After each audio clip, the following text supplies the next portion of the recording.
ನಮಸ್ಕಾರ, ನನ್ನ ಹೆಸರು ರಾಮಲಿಂಗಸ್ವಾಮಿ ಅಂತೇಳಿ. ಹಸಿರು ಪಯಣ ಯೂಟ್ಯೂಬ್ ಚಾನಲ್ಗೆ ಸ್ವಾಗತ.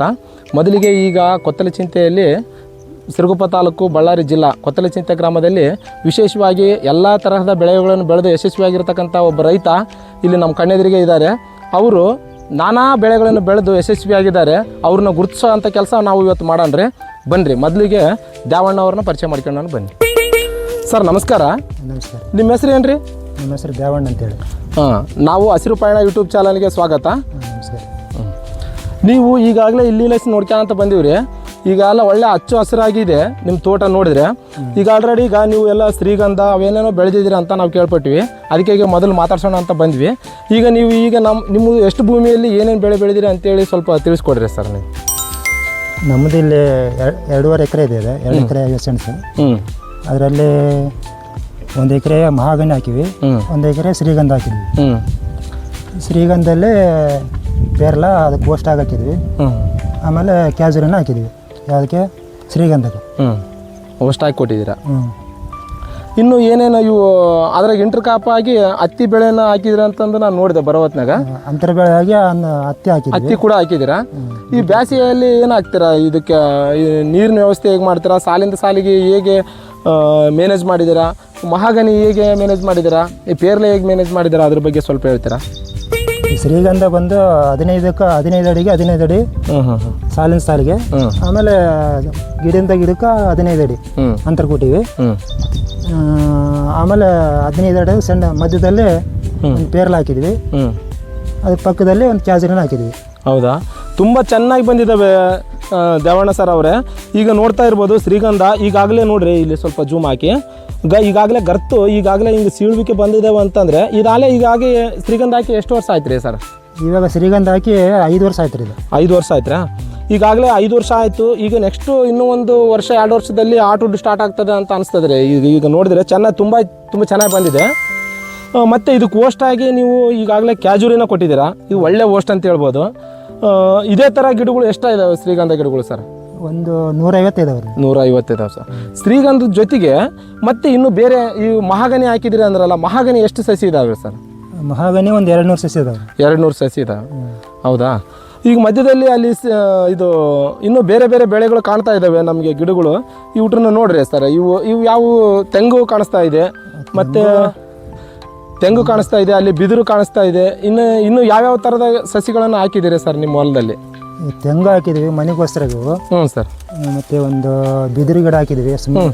ಸರ್. ಆಮೇಲೆ ಒಂದು ನಿಂಬೆ ಹಾಕಿದ್ವಿ. ನಿಂಬೆ. ಇಷ್ಟೆಲ್ಲ ಹಾಕಿದಿರಿ. ತುಂಬ ಧನ್ಯವಾದಗಳು, ಸಂತೋಷ.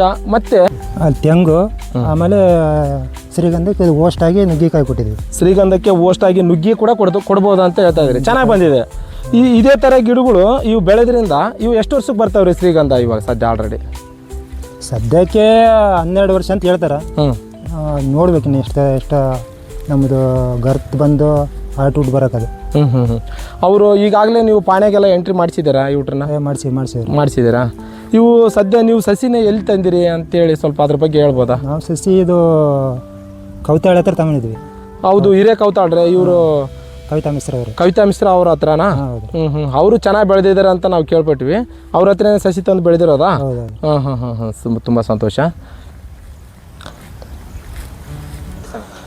ನಮಸ್ಕಾರ. ಇದು ಈಗ ಇವು ಮೊದಲೇ ವರ್ಷ ಪೇರ್ಲೆ ಹಾಕಿದ್ರಲ್ಲ, ಎಷ್ಟು ವರ್ಷದ ನಂತರ ಬೆಳೆ ಬಂತ್ರಿ ಇದು? ಈಗ ಇದು 1 ವರ್ಷಕ್ಕೆ ಬಂತ್ರಿ. ಇದು 1 ವರ್ಷಕ್ಕೆ ಒಂದು ಹಾಕಿದ ಸಸಿ ಹಾಕಿದ 1 ವರ್ಷಕ್ಕೆ ಫಲ ಕೊಡಕ್ಕೆ.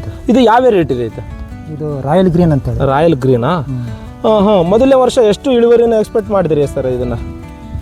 ಅಂದರೆ ಇಳುವರಿ ಲಾಭ ಎಷ್ಟು ಬಂತು? ಲಾಭಾಂಶ ಎಷ್ಟು ಬಂತು? ಲಾಭ ಒಂದು 40,000 50,000 ಲೆಕ್ಕ ಬಂದಿತ್ತು ಒಂದು ಎಕರೆಗೆ. ಮತ್ತೆ 2ನೇ ವರ್ಷ ಎಷ್ಟು ಬಂತ್ರಿ?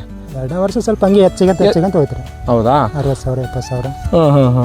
ಈಗಾಗಲೇ ಇನ್ನೂ ನೀವು ಕಾಪ್ ಸೆಟ್ ಮಾಡಿಲ್ಲ ಅಂದರೆ ಆದರೂ ತುಂಬ ಚೆನ್ನಾಗಿ ಬಂದಿದ್ದಾವೆ ಕಾಯಿಗಳು. ಇಲ್ಲಿ ನೋಡ್ರಿ ಸ್ವಲ್ಪ. ಈಗಾಗಲೇ ಇನ್ನು ಇಲ್ಲಿ ಸಣ್ಣ ಆಗಲೇ ಕಾಯಿ ಬಂದಿದ್ದಾವೆ. ಇಲ್ಲಿ ಕೂಡ ಕಾಯಿ ಚೆನ್ನಾಗಿ ಬಂದಿದ್ದಾವೆ. ಈಗಾಗಲೇ ಗಿಡಕ್ಕೆ ಏನಿಲ್ಲ ಅಂದರೆ ಕನಿಷ್ಠ ಒಂದು 50-60 ಕಾಯಿ ಕಾಣಿಸ್ತಾ ಇದ್ದಾವೆ. ಇವು ಮುಂದೆ ಇನ್ನೂ 1 ತಿಂಗಳ ನಂತರ ಇದ್ರದ್ದು ಏನಾರು ರೋಗ ರುಜಿನಗಳು ಏನಾರು ಬರ್ತಾವೆ ಸರ್ ಇದಕ್ಕೆ?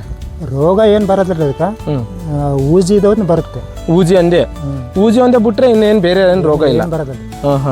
ಇನ್ನೊಂದು ಇದು ಬರುತ್ತೆ, ಮಿಲಿಬಗ್ ಅಂತೇಳಿ. ಮಿಲಿಬಗ್ ಅಂತ ಬರುತ್ತಾ? ಮಿಲಿಬಗ್ ಅದೊಂದು 2 ಬರುತ್ತೆ. ಈಗಾಗಲೇ ನಿಮ್ಮ ತೋಟ ನೋಡಿದ್ರೆ ಏನಿಲ್ಲ, ಎಲ್ಲ ಸ್ವಚ್ಛಂದವಾಗಿ ಚೆನ್ನಾಗಿ ಕಾಣಿಸ್ತಾ ಇದೆ. ಈಗ ಯಾವುದೇ ಥರದ ಈಗ ಇವು ಈ ಥರದಿಂದ ಇದಾವಲ್ರಿ ಸರ, ಇವು ಮತ್ತೆ ಹಣ್ಣಾಗಿ ಬರೋದಕ್ಕೆ ಇನ್ನು ಎಷ್ಟು ಟೈಮ್ ತಗೊಳ್ತದೆ ಸರ್? ಇದು ಇನ್ನೂ 45 ದಿನ ಬೇಕು. 45 ದಿನ ಆದಮೇಲೆ ಕಟಾವಿ ಬರ್ತದೆ ರೀ. ಇವೆಲ್ಲ ಮಾರ್ಕೆಟ್ ನೀವು ಹೇಗೆ ಮಾಡ್ತೀರೋ, ಎಲ್ಲಿ ಮಾರ್ತೀರಿ ಅಂತೇಳಿ ಸ್ವಲ್ಪ ಹೇಳ್ರಿ ಸರ್. ಮಾರ್ಕೆಟ್ ಎಲ್ಲ ನಾವು ಊರಲ್ಲೇ ಮಾರಿಬಿಡ್ತೀವಿ. ಊರಲ್ಲೇ ಮಾರ್ತೀರಾ? ಸೇಲ್ ಮಾಡಿಬಿಡ್ತೀವಿ. ಹೌದಾ?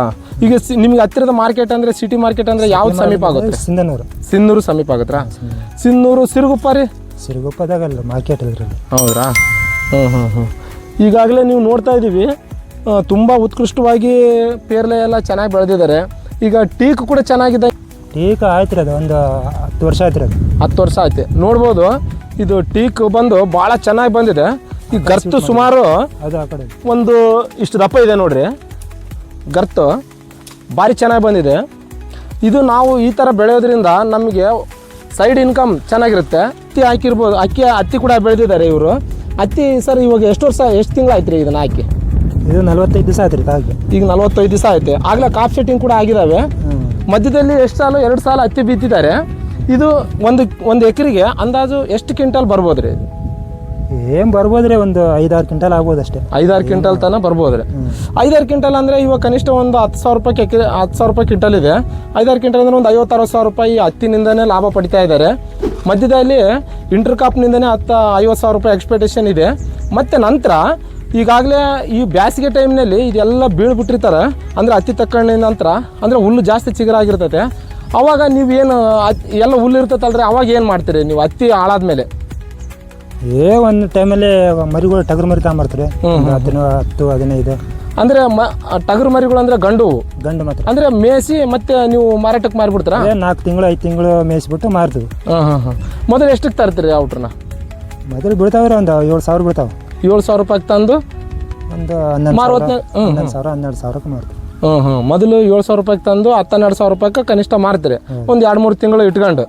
ನೋಡ್ಬೋದು, ಈಗ ಮಹಾಗನಿ ಎಂಬುದು ಎಷ್ಟು ದಪ್ಪ ಇದೆ.